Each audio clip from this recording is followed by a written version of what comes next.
the country from his racialist views that could lead to violence and scare off foreign investment. You love sweets? This was under the... Okay, him love sweets. He love sweets. Okay, that's why they put it on the 5 grand. You love sweets. But I think I'm gonna scare the white rich man. Oh no. To violence and... Alright. Today we are going to history class. Today we are watch Aluminum, Politics and Michael Manley's Jamaica by Ceramic. Me we hear him say. When most people think of Jamaica, the images that probably come to mind are beaches, reggae, and maybe Bob Marley. Reggae. But when most people think of Jamaica, for most of the 20th century, Jamaica's real importance came from one resource: aluminum. Jamaica sits on one of the largest deposits of bauxite, that's the ore you refine into aluminum, in the world. Red dirt. Red dirt. Yeah, so is it that the aluminum make the dirt red, or you find aluminum which part you find red dirt? Me not Google that. Only Google that and make me know down in the comments. Because me see red dirt everywhere, so well not everywhere, but mostly everywhere come from St. Catherine. But okay. For decades, this little Caribbean island supplied the metal that built everything from jets to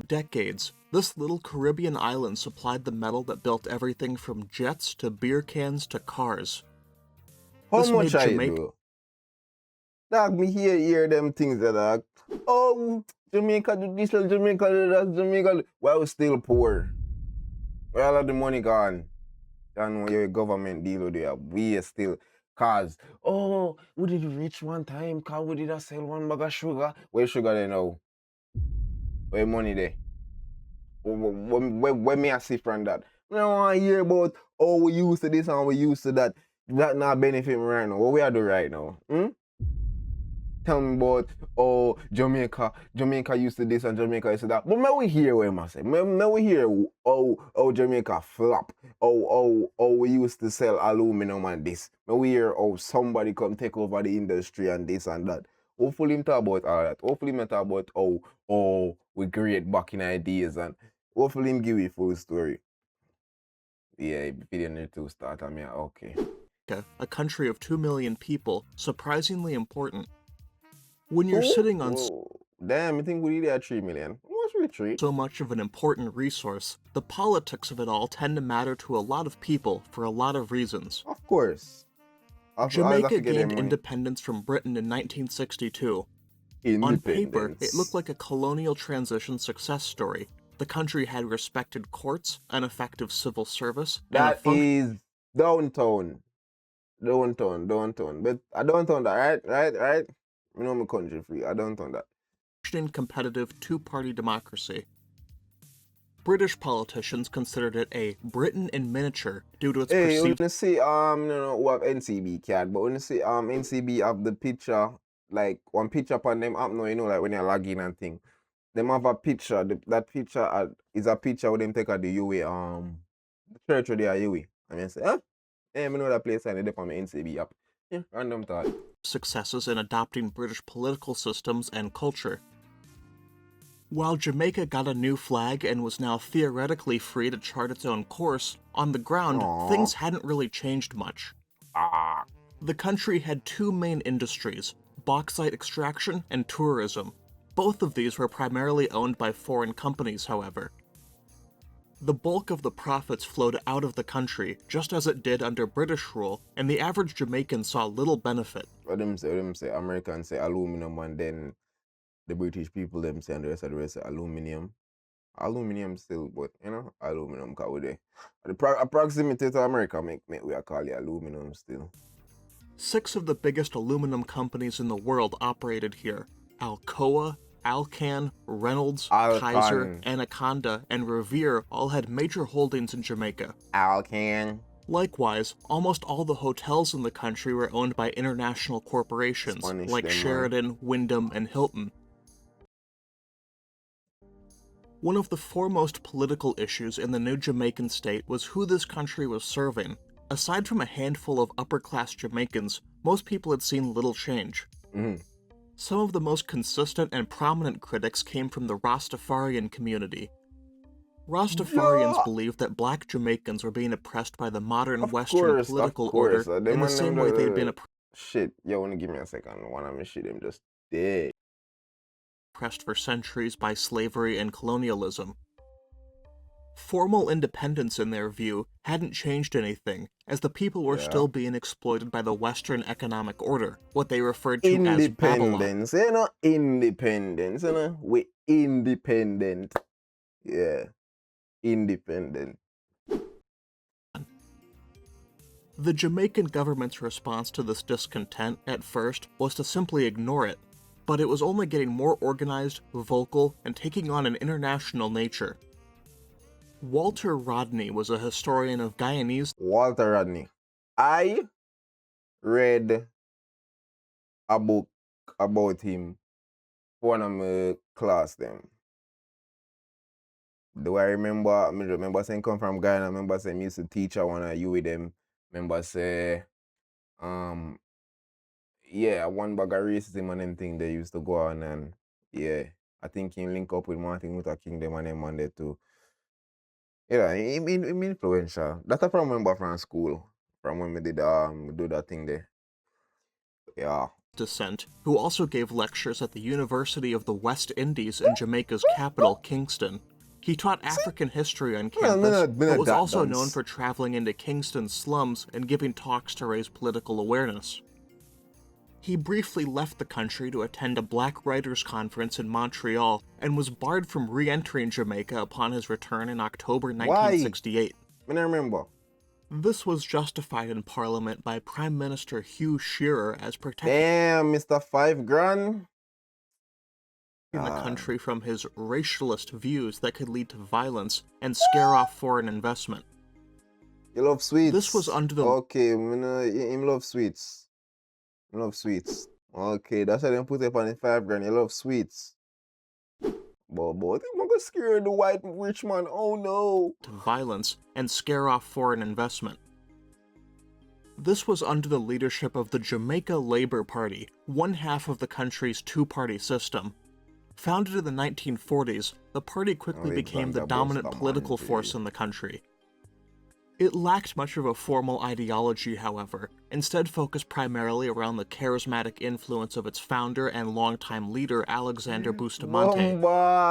Yo, man just say lacks ideology. Man say, yo, them don't really have no purpose, you know, them just love chat. Them just have charisma. Them don't really like have no goal where they must say, yo, them want this big country. Them just love chat. Them love sweet talky people. Them say, yo, come vote for we get this. Say, yo, man, that's crazy. Man say, yo, them don't really have no ideology. As he eventually stepped back from politics, however, the party did develop a platform, a very friendly attitude towards business and foreign investment. Wow, of course, friendly to the business and the foreign investment. But the people, them, no. Fuck the people, them poor people, them just love chat and make up too much noise. We no business if them want dead for hungry Jamaican. We business if them are Jamaican. We business if you're Jamaican. If you not go work and make money and go back here, yeah, they see. Little serious opposition for most of its existence, but banning Walter Rodney had led to nationwide protests and riots. The riots made it clear that the political consensus in the country had fractured. The government hadn't delivered serious change for most Jamaicans, and their response to anyone who said so was to throw them out of the country. There was a vocal demand for something different in Jamaican politics, and this would come in the form of Michael Manley. On paper, Manley was probably one of the last people you would expect to lead a populist movement for economic equality. Why is that? He was born in 1924 into one of Jamaica's most prominent families. His father, Norman Manley, had founded the People's National Party, the other half of Jamaica's two-party system. Michael Manley got his education in Britain and probably had more in common with the Jamaican elite than any other group. White. While he initially wanted to be an art historian of all things, living in London inspired him to take up... Out of many one people. the anti-colonial fight. What truly changed him, however, was 2 decades of union organizing. Through the 1950s and 60s, he worked in a variety of industries across the island's sugar fields, bauxite mines, and factories. He represented workers against employers and corporations that still largely held I'm start the thing, man. The thing, man. Remember for adult suffrage, right? And I something like, you know, like when they can say, yo, I don't remember the word, but like when the worker them protest and say, yo, we not gotta work, this and boycott, I remember, but him start some shit, dog, where he work at him. Remember from primary school, that, but I don't really remember freely. You know what I mean? So I don't really remember free, but remember still, you know, but I don't remember free. We'll see if I got that word. colonial-era mindsets and operating procedures. He quickly became influential among the working class, often leading Dog, union wave me? rallies and helping them organize themselves into real political forces. Manley was elected to Parliament in 1967 and took over leadership of the PNP from his father in 1969 after narrowly winning a party election. This officially made him the leader of the opposition and allowed him to outline his platform at a national level. Yeah. He was criticized initially by a leftist newspaper called Abeng, which stated that a new front of irrelevance was approaching for the party. Their prediction was incredibly incorrect. Manley would greatly reshape the party and Jamaican politics entirely. He emphasized a politics of participation, that citizens needed to be involved with politics beyond just voting. The slogan was 2 million prime ministers, as he encouraged things like workplace democracy and creating community councils to handle local politics. A question he tackled directly was that of national identity. Most politicians had awkwardly avoided the issue by calling Jamaica a Creole nation, which isn't exactly accurate. What's wrong with that? Manley, however, actively encouraged the population of the country to learn about their African roots. He said that Jamaican students should know as much about the Ashanti Wars as the War of the Roses. Why them a think He about didn't War shy of the away from Roses? What that have to do with we at Jamaica? Them white people, yo. in the Rastafarian movement either. Ethiopian Emperor Haile Selassie, the central messianic figure in Rastafarianism, visited Jamaica in 1966. While there, he gifted Manley a wooden walking stick, the Rod of Correction as it was called.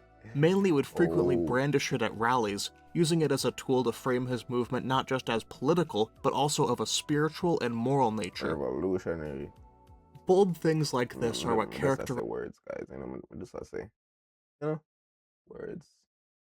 His 1972 campaign for prime minister. His de facto slogans were "Beat Down Babylon" and "Sweep Them Out," which caused much consternation among the broader Jamaican establishment. Manley's redefining of Jamaican politics appealed to many who had been disillusioned by the That's a downtown as well. I think on KC there's no. One yeah, I think that's a close to Crossroad if me is that Domino's? I think it's a Domino's. I don't remember if the Domino's or Pizza Hut. Stagnation of the JLP. Regarding the economy, his plan was pretty straightforward, to make the country's resources work for the people as much as possible. Bauxite. The bauxite underground and the beaches on the coast, the profits from them had always gone to British and now American and Canadian corporations. To be clear, he wasn't advocating for socialism or a command economy though. His first book, Politics of Change, didn't mention socialism once. Manley's model was closer to a Scandinavian model than anything, the state guiding the economy towards certain social goals, with workers having a strong voice. The threat posed by Manley wasn't his ideology, but instead what this implied practically.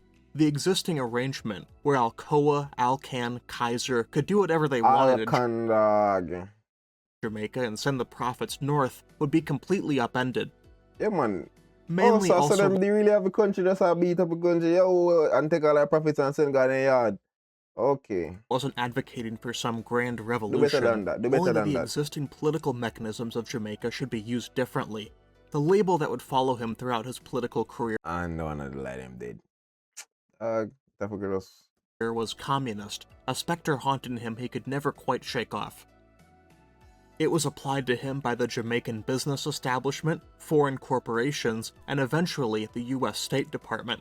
It was simply easier to attack him like this than go after the relatively tame arguments he was actually making. Manley's message of change and reform won his party a decisive victory in the 1972 elections, taking 37 of the parliament's 53 seats. It would be the first transfer of power since the country's independence. Despite Manley's sometimes intense rhetoric, the transition was perfectly peaceful and smooth.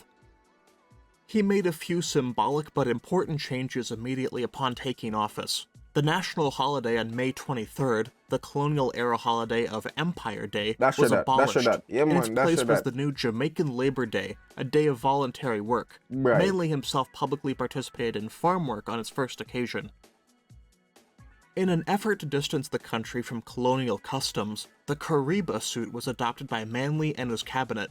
This was a deliberately understated and simple outfit, a contrast to more formal colonial styles.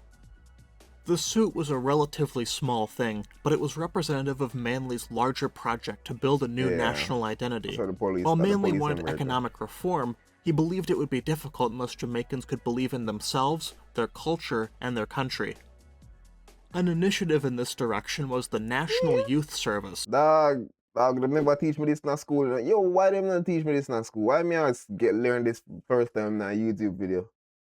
See, but them want to teach me some foolishness. Well, like when them teach about Mayans and the first civilization and them people there, them teach about slavery, that good. But why you never tell me about this? Me not know about politics, me not know about the history of politics, me I forgot university and learn things like this. So why if me not do them thing at university? Or I'm just go find the YouTube video and learn by myself. See, things on for teach you and not teach you.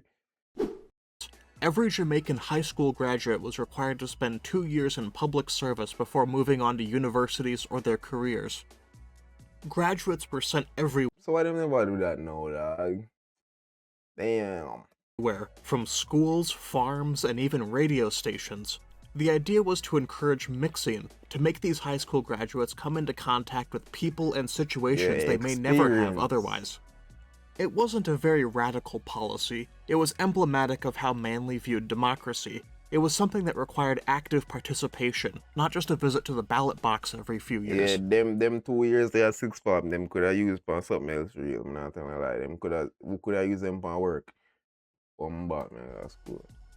In 1974, Manley's first real major policy arrived. Jamaica would be unilaterally imposing a massive production levy on all multinational aluminum companies operating on the island. Before, the Jamaican government received approximately $2 per ton of bauxite extracted. Overnight, that jumped to over $14. Me not care how much $2 was worth back then or whatever.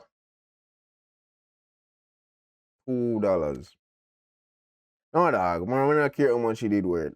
Just the number 2, it just, the gold standard and the dollar did whatever to the gold standard and this and that.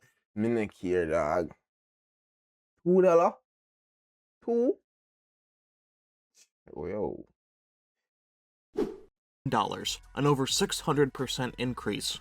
Well, 2 to 14 The previous tax had been negotiated when Jamaica was still a British colony.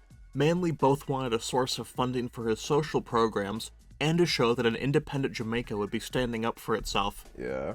It worked, at least in the short term. Revenues surged, and this was a big win domestically. Manley followed this up by founding the International Bauxite Association, a collective of bauxite-producing nations. Modeled on OPEC, it was meant to give smaller nations coordinated leverage on the international market. Across the developing world, this got some serious attention. Here was a post-colonial nation that seemed to really have pulled it off. In Washington, this whole situation read very differently. Practically, aluminum was now going to be considerably more expensive, but it was also a country just 90 miles from Cuba that was taking an increasingly antagonistic stance towards the United States. Manley you don't want to do that. You don't want to do that. You raise the price. We give you $14. Now you want to make your organization. Nope. Not the big USA. Oh no. What did they do now? Matters. He was a vocal supporter of anti-colonial movements in places like Mozambique, Angola, South Africa, many of which were communist or had links to communist parties. It also didn't help that he was indeed getting closer with Fidel Castro, Oh and my God, Jesus Christ, they wanna kill him. They wanna kill him, yeah. Oh my God, American don't like that man at all. Yeah, oof, oof, oof, oof, oof, oof. Yikes, yikes, yikes. openly modeling many of his social programs off of Cuban ones. In December 1974, feeling confident, Manley also officially committed his party to democratic socialism as an ideology. That don't The sound too increased bad, dog. That don't bauxite sound too tax bad. and this new ideology is when Manley finally crossed the line and became a problem in the eyes of America. In practice, democratic Protect him. socialism in Jamaica was far less extreme than the rhetoric suggested. The ambition was genuine, but Jamaica's institutions proved less adaptable than originally predicted. Just give a little time, I remember say we just start it out. It's not gonna look as perfect, but just give it a couple more decades and well, people not have decades, but give it a couple of years. Eh? Huh? I think they give that. I think they give that. His attempt to establish workers' cooperatives in the sugar industry failed, for example. Oh shit. Sugar estates were handed over to their workers, Manley's idea of democracy directly applied to a major industry. It faced issues almost immediately, however. Union leaders were unhappy that their authority was being undermined by the government. Furthermore, most of the workers weren't familiar with the managerial side of things. The estates I me guess what that could have been like a mess up thing, you know, cause you know the systems them set in place, and then the government just come and say, we don't care what you say, make him do that, we are make him do this, and so this work now. Yeah, people would have upset. became unproductive and uneconomic, leading to the whole experiment quickly and quietly being cancelled. The employee stock ownership plan was another experiment in this same vein. The idea was straightforward: create tax incentives encouraging private companies to give their workers equity stakes in the business. What's wrong with that? They not do that over America. Well, some company at least, we think. Well, what's wrong with that? How did that one feel? The plan never really got off the ground, though. Employers had little reason to dilute their ownership of their companies, Emancipation Park. and employees had little interest in taking on the risk of owning equity. The program again fizzled out without any real impact. Shit. The gap between Manley's ambitions and what could be practically achieved was a theme throughout his political career. The deeper crisis that the country would face came from beyond the big dreams, man. Big dreams, big dreams. Feel like him could have do it, still it just never gave him enough time to realize all of this. But you know, we get him dreams realized, but country's shores, however. In 1973, OPEC's oil embargo sent energy prices skyrocketing across the world. For Jamaica, which imports nearly all of its fuel, this was pretty catastrophic. The country's foreign exchange reserves evaporated, inflation rose sharply, and suddenly Manley's social program seemed very, very expensive. The oil shock would send Jamaica into an economic decline it struggled to recover from. Yikes. Manley won re-election let's do one press that because that's in 1976 anyway, taking 47 of 60 seats, but the economic situation of the country was only getting worse.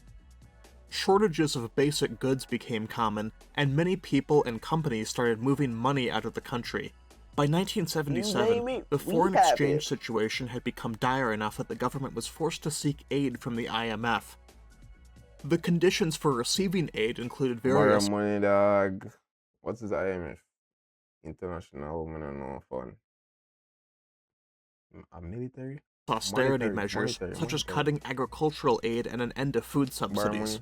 The major programs Manley wanted to fund with the bauxite levy had to be severely curtailed. Domestically, the IMF bailout was referred to with the ridiculing acronym, "It's Manley's fault." Washington's opposition to Manley's government increased as well, capitalizing on the growing crisis. Significant funding was given to opposition media. The CIA was actively probing for political and economic weaknesses in the country to America just always have them little on them in everybody business and just yeah, we're going over this up. What's going over this up? What do I go over this up? We can get some? We can get some of that? Come on, man. Exploit. Capital flight accelerated as the business community grew more and more nervous. Political violence increased with this instability. Ooh. In Kingston, so-called garrison communities sprung up, residential areas that were split along political lines. This phenomenon escalated into essentially war between people on the streets. The opposition was now led by Edward Siaga, Like a hot gas. Yeah. who had taken over the JLP in 1974, the same year Manley had declared democratic socialism as his ideology. Siaga was a similarly driven and intelligent man, but with a completely opposite view on what policies the country should follow. Siaga believed Manley's experiments had failed, and that opening the country up to foreign... Like, full opposite, like you got on the next side. Why? I'm gonna go over the American side. An investment would be the best option. Violence between the two parties' supporters continued to escalate through the 70s. In an attempt to broker a truce between the two sides, Bob Marley organized the One Love Peace concert in Kingston. Both Manley and Siaga were brought on stage and raised their hands together. While the crowd loved it, look, well, two of them kind of look crazy still, but look on Siaga face, dog. I don't trust this, dog. Like, look on Siaga face. Like, why your face look like that, dog? You just, like, I don't trust this, dog. I don't trust this at all. Then you have shot Michael. But Michael, Bob Marley in the middle. Hey, man. Why? I just not trust Siaga, dog. Oh, wrong one? No, wrong one. Yeah, one. It's very good optics for both of them. It changed very little. The weapons fueling the violence came from what was called the guns for ganja trade. The American demand for marijuana led to... Wait, this King Tavi get the video from Gun for Girl? Probably. He might have a video with Gun for Girl where them bringing them gun and them get some girl. Some shit like that. Probably that him get it from. You know him history. Gangs in the two countries swapping weapons for drugs, flooding Kingston with guns. By 1980, over 800 people have been killed in political violence across the country. Facing an economy in ruins and gun battles in the streets, Manley called an early election in 1980.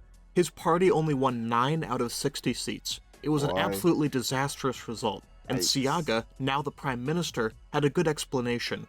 Manley had misread Jamaica. Siaga's argument was that Manley... Misread as in, oh, me run things now. You think I gonna call it early and I go win?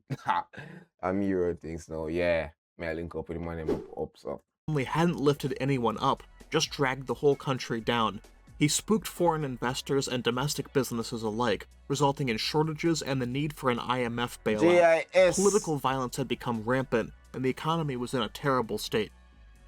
Siaga wasted little time in dismantling what Manley had built. Things like community councils were scrapped, and worker participation programs were gradually wound down. Jamaica was firmly realigned with Washington. Siaga... Of course. Let me tell you, say my go link up with my name up, so... Yeah. Yeah, I know you're gonna do that. Was among the first foreign leaders to visit Ronald Reagan after his inauguration in 1981. Ronald Reagan, brother. No, I'm top nice. Controversially, Siaga called a snap election in 1983. The two parties had previously agreed that no election would be held until a new voter registration list had been completed, but Siaga had just broken that agreement. Manley and the PNP boycotted the election entirely, withdrawing their candidates. Siaga's JLP won all 60 seats in Parliament, and turnout for the election was absolutely abysmal at just 3%. It was technically legal to call this election, but it greatly undermined trust in the electoral system. At best, Siaga's leadership achieved mixed results. Foreign investment returned to some degree, and the relationship with the US was fixed, but economic growth was slow and uneven. By the late 1980s, the turnaround that Siaga promised hadn't materialized, and the country actually voted Manley back into office in 1989. Manley's third and final term was a departure from his previous more radical stance. Oh. Manley governed as pretty much a pragmatic centrist and largely embraced the free market and its mechanisms. I Even know the them catch Caribas him, dog. Them catch him. Them beat him down to shit. Now him not even try, not even a little bit of socialism, like no little nothing for people, them dog. Boy, I'm old and tired, dog. suit was gone. He returned to office wearing typical Western business attire. Georgia, In his first dog. year back, he privatized 12 state-owned businesses, including 7 hotels. John no star. Damn. Them catch him, guys. Them catch him. Them probably have some tape I or some shit. You know, rich people things. But them catch him. It's a sad day. It's a sad day. It's a sad thing to see. You know. Gone but not forgotten. Manley. Manley. The guy who had Wait. Manley. Manley? Michael Manley. Yeah. Rough dog. promised to make the country's resources work for the people was now selling them back to the market. Yep, He didn't renounce his goals. He still talked a lot about inequality and economic justice, but he also said his previous approaches had been failures. Catch him, dog. He focused less on workplace democracy and more on increasing worker productivity, terms set by the IMF, which he had previously called infringements upon Jamaica's national sovereignty, were now agreed to without complaint. Yep, I know we're there, so this is where we are right now. No, we're there, so. Relationship with Cuba, something that had cost him dearly in the 1970s, was also quietly dropped. He let the Jamaican dollar float freely, removing the restrictions that had kept it artificially stable. The exchange rate immediately collapsed, leading to a balance of payments crisis the country never really recovered from. Oh shit! I'm telling them kids, them take him man, them turn him man to nothing. Jaja, dog. Jaja. That's something them have funny, you know. Them have something funny. I feel like him just give up like that, dog. Socialism was simply not an option for a heavily indebted Caribbean nation in 1989. Manley stepped down in 1992 due to poor health and died in 1997. Ultimately, Michael Manley left behind a very mixed legacy. Almost none of his grand structural reforms survived, the worker cooperatives or democratized schools.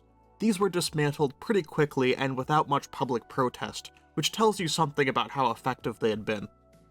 A lot of Manley's less glamorous but probably more impactful social legislation did survive, however. Things like minimum wage increases and the Status of Children Act, which equalized the rights of children born outside of marriage. Maternity leave and free second... Yo, some things where like, you think like, would there be a point of contention now pass? It's crazy. Like, what you mean? I don't even know, but based off what you just said, well, because I'm born out of wedlock. Me not obviously right as what the shit. Not even know what really I want. But me just go off what me think.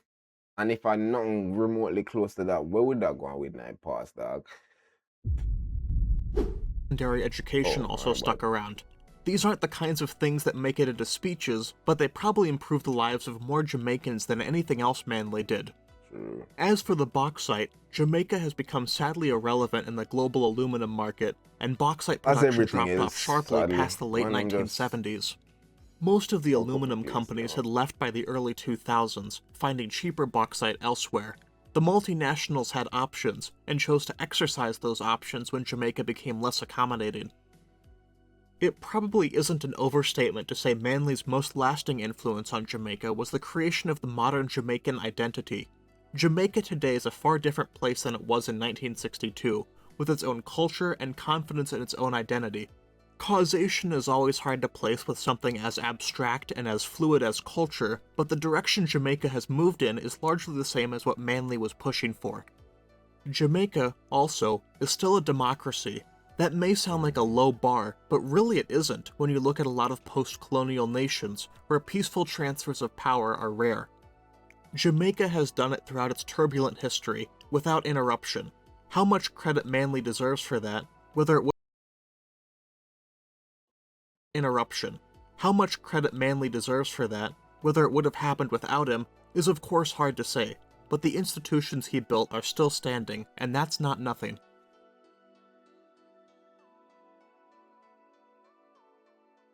Alright. I'm gonna say that and then start a video. But great video by Ceramic. You know, them things that we're supposed to learn them in school. Why we're supposed to learn political history and them things there in high school. People need to be informed so them can know who to vote for and them thing there. From adolescent. Big word, brother. But, you know, very informative video. I never know so much. I never know I saw Michael Manley did that move and them thing there, and then Edwards Yaga. You know, but informative. Me said that already. Them should teach you that. Me also said that already. And bye bye.